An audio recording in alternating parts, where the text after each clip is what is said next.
бұрынғы өміріңізден қалған бір нелер бар ма? Қылықтарыңыз өзіңіз не істеп қаласыз? Біліп қалмайсыз? Сезбей. Кейбірде ашыланғанда сұмдық болып кетемін. Иә. Жас кезімде өлең шығаратынмын. Сіздің өлеңдеріңіз бар ғой, әлі сақталған. Сақталған, бірақ мен ұяламын. Тым тәуірақ өлеңдер. Бірақ маған арналған, мен бір жерде әйтеуір Құдай берген бе қолға, анау жоғалған өзімнің бауырымның Вадим Макаровтың өлеңдерін таптым. Менікі жатыр. Мессияның келген несінде. Оны Жәнібек аударып алып кетсе. Ақсарбаздың дүниеге келетіні туралы кәдімгі болжап жазған. Мінекей бар. Явление Мессии народу дейді. 79 жыл. Өлең түрінде. Өлең, иә. Вадим Макаровтың жазған. Иә, Вадим Макаровтың жазғаны. Былай қойайық. Мінекей мына жерде жазылған эхо дейді. Біз әлі анау келетін ұрпақтардың қалай дейді қазақша? Жаңғырығымыз дейді. Олар келгенде мен оларды күтем дейді. Тіпті олар менің денуіне өтіп шықсын, бірақ дүниеге келсін дейді.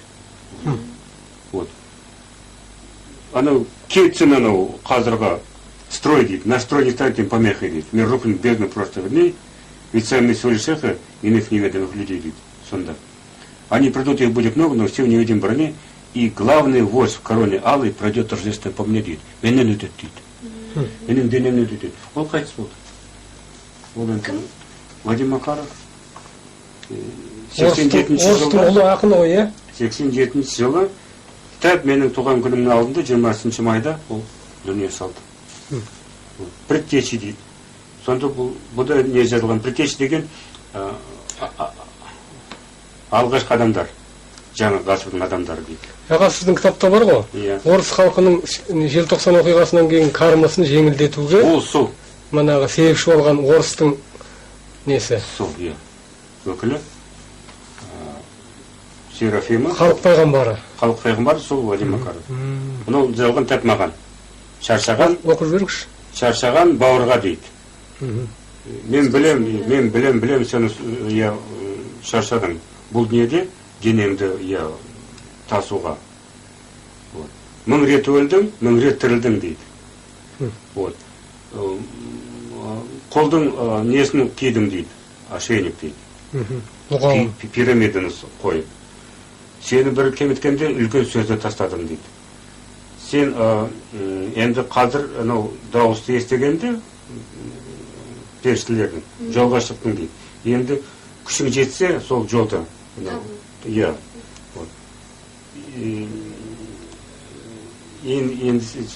Пути земли совершены дейді. Молитвы кончены во храме, если когда не стороны еще подержит пламя дейді. Жердегі жолын аяқтаған. Иә.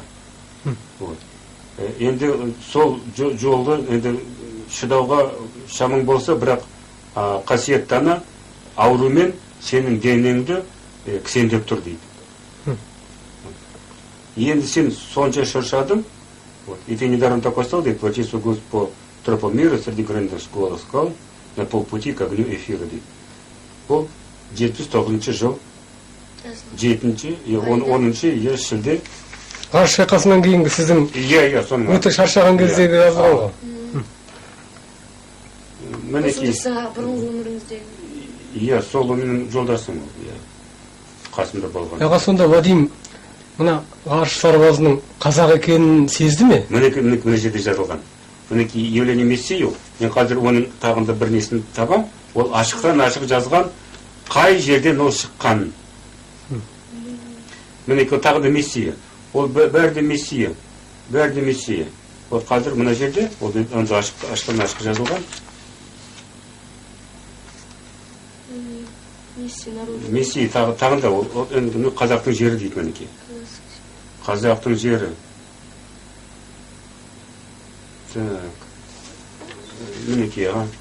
Мінекей, бастық дейді.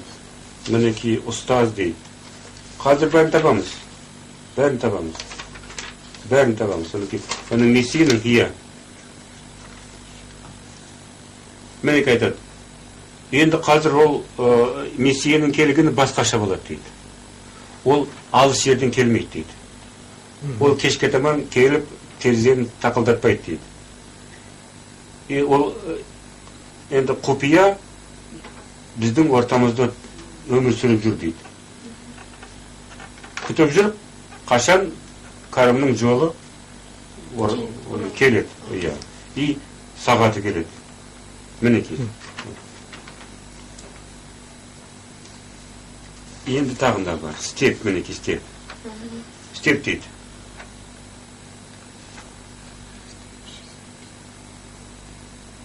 Ол мінекей, степ мақтап жатыр енді, уже мың жыл енді талай нені көрді. Енді ол сол қалпында да бас, енді бірақ сол қалпында да емес. Оның уақыт оны құпия алып өзгертіп жіберді сол қазақтың даласын. Ожидание второго Христа новой силы ее напоило дейді. Енді Исаның несі, шәкірті, сол қазақтың жері соны күтіп отырды. Соның күткеннен жаңа күш шықты дейді қазақтың еліне. Он я чувствую звонкой тиши, стук его вдохновенного сердца, слышу зов его страстной души, слышу клич его пламенной песни. Он придет, чтобы не сгрынуть Эреб, завтра. Возвести здесь святые твердыни, вот они настоящая степь, край родных ковалей и полыни. Он и жазып отырған орыстың өкілі, 80-ші жыл. Осы Вадим, қазақ болып, сізге жақын ортада дүние келу мүмкін бе? Мүмкін. Не бала болып, не жоқ әлі, не шәкірт болып, ол сөзсіз оны келуі. Қазір мынандай бөлмелер қазір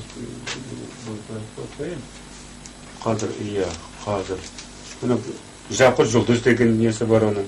Жақұт жұлдыз. Сондай. Мынау? Изумрудный солнце ма? Мінекей. На море выходит зеленое солнце. И тьма жүрек қой. Жүректің несі. Мінекей жүрек. Бәрі де бар оның несінде. Оқу керек. Ол құпия сөзбен айтты. Наш строй не станет им помехой. Настрой деген ол социализм. Қарсы тұра алмайды олардың алдында. Қирайды деген сөз. Олардың алдында мынау жеңілмейтін социализм быт-шыты шығады деген сөз оның. Настрой не станет им помехой дейді. Қайтып оны шығарады. Өлтіріп тастайды сразу. Мінекей. Сонда мінекей. Қазір оның бәрінің несі бар, оның мағынасы бар. Бәрінің мағынасы бар соның. Бәрі нағыз бағалы, мынауысы нағыз бағалы. Сол пришествие Мессияның. Соның. Мессияның келуі. Мессияның келуі. Нағыз бағалы. Сол сақталып қапты. Көбісі анау Атлантида туралы, Хеопс пирамидасының нелері, ол мыңдаған нелер. Мария туралы жазған, бәрі де бар, Мариясы да бар. Анау жер юг та бар. Мұны қазақтың жері қандай қасиеттінің. Мессияның келуін сол орыс тілінде оқып жүріңізші? Жарайды, это случится теперь по-иному. Он не приедет с дальней страны. Не подойдет поздним вечером к дому и не прильет наши сладкие сны. Это опять непременно случится. Он уже тайно живет среди нас. Ждет, пока высшая карма свершится и обозначится названный час.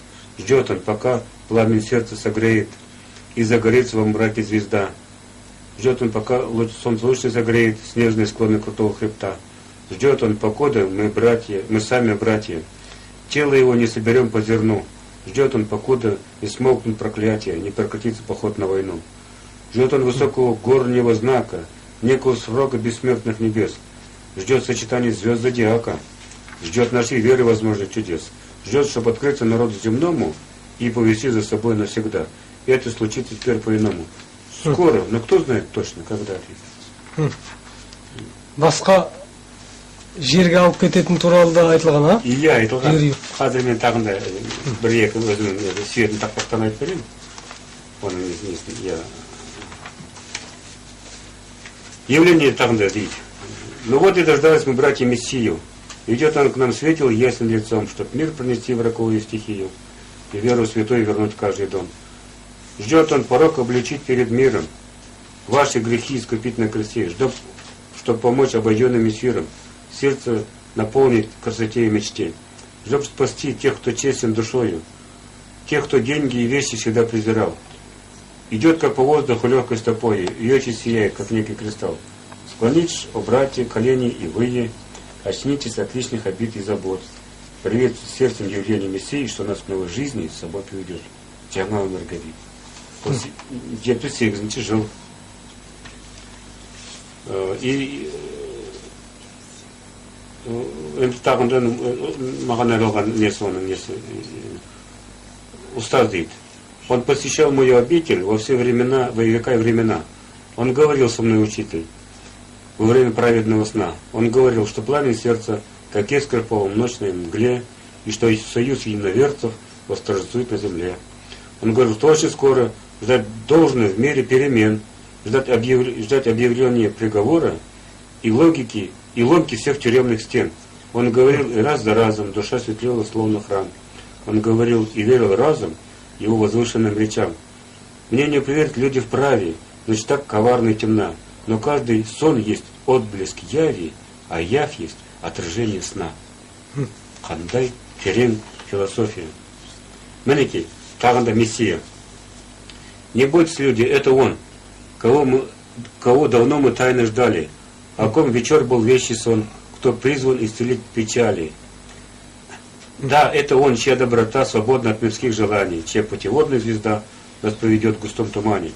Да, это Он, чья речь ясна, и в жизни каждому понятно, в чем сердце вечная весна, огонь любви и звон набатный. Да, это Он, наш друг и брат, посланец пламенной стихии, духовный пастырь наших стад и Богом явленный Мессия. Отныне рок наш предрешен, да рухнут черные химеры. Не бойтесь, люди, это Он, спаситель наших душ и веры. Дед всех жил. Всех там. Устал он брату дед. Я знаю, ты устал, влачить по миру нашу жизни. Когда стократно умирал, шепча не мою коризны. Когда в ошейнике раба ты строил чудо пирамиды. Когда высокие слова бросал земен пустые обеды. Ты испытал в кругах судьбы сомнений, дух и тревоги. Но вот, заслышав зов трубы, к широкой выбрался дороги. Теперь бы только дошагать, дойти до горнего предела, но неспроста Святая Мать болезнью сковывает тело. Пути земные совершены, молитвы кончены во храме, лишь эхо давней старины еще поддерживает пламя. И ты недаром так устал влачить свой груз по стопам мира, среди громытных голос скал, на полпути к огню эфира. Шаршаган Баургади. Шаршаган Баургади. Эхо. Наш костный быт, раскады смеха, смысл разум полнящих идей. Мы сами в жизни только эхо еще неведомых людей. Они придут на нашу землю своей дорогой гневой. Я жду их род, я их приемлю скорбящим телом и душой. Я жду их, хоть и понимаю, что каждый словно смерть моя. Я их как мщение призываю на сон земного бытия. Они придут, их будет много, но все в невидимой броне. И славный вождь в короне алой пройдет торжественно по мне. Ничто не станет им помехой. Мир рухнет в бездну прошлых дней. Ведь сам всего лишь эхо, ищи неведомых людей. Дед в сторону сижу.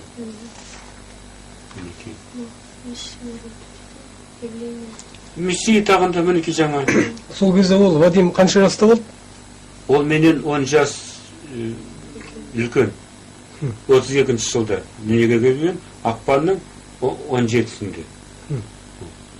Сонда 79 жылда қанша?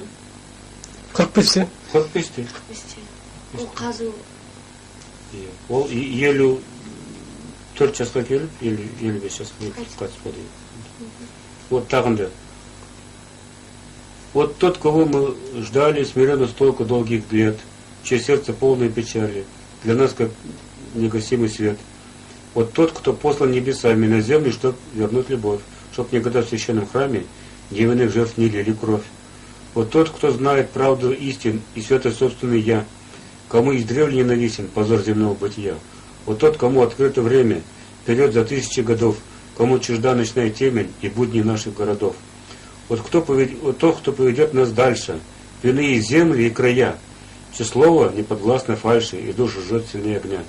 Вот кто будет нам Мессией и воплощением надежд, наш предводитель, наш Спаситель, гроза врагов и бич невежд. 79 жыл. Бірінші ақпан.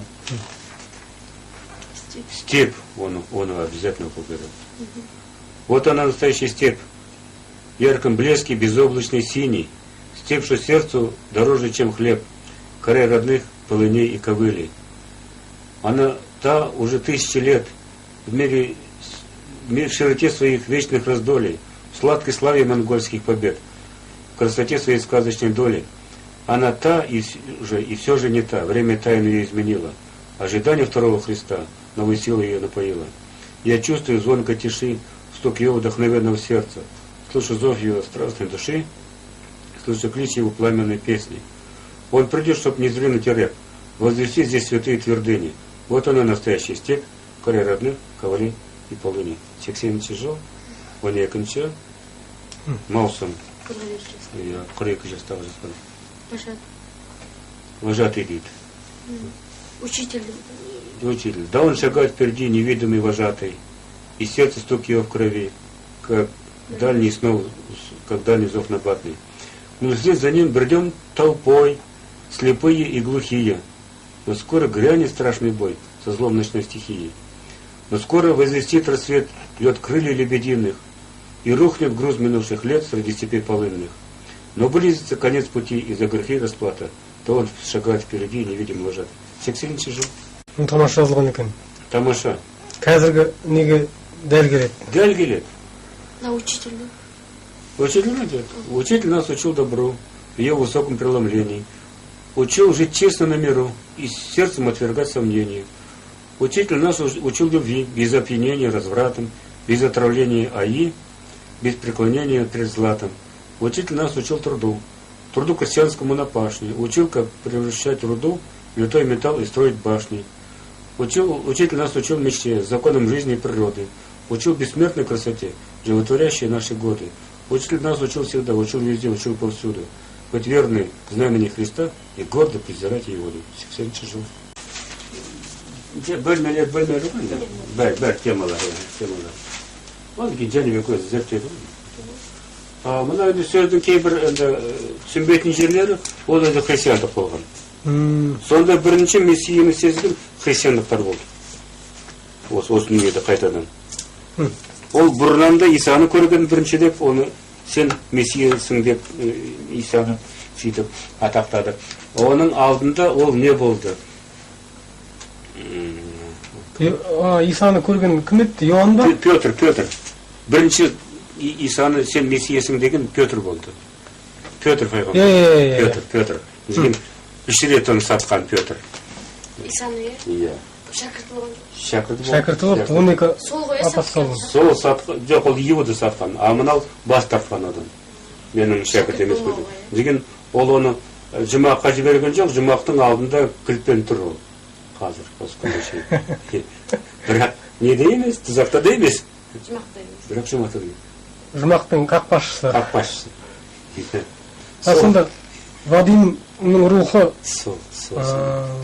Онан бұрын ол Исайя болған, Исайя бірінші сол Исаны аңызға неге шығатыға неге өздерінің нелінің жазбаларында. Қыздан туады деп, далада несі өсет, оның күші өсет деп, аяғында сондай өлімге, сондай нені көтереді деп, сол бірінші сол Исаның несін, сол Исаның ол 7-ші ғасырда біздің ғасырға шейін өмір сүрген Исайя. Сол 700 жыл бұрын Исаның келетін сол анықтап берген Исайя. Деген оны көріп, оны өзі таныды. Исайя пайғамбар. Пайғамбардан. И қайтадан осы неге келіп, оның шәкірін таныған бірінші.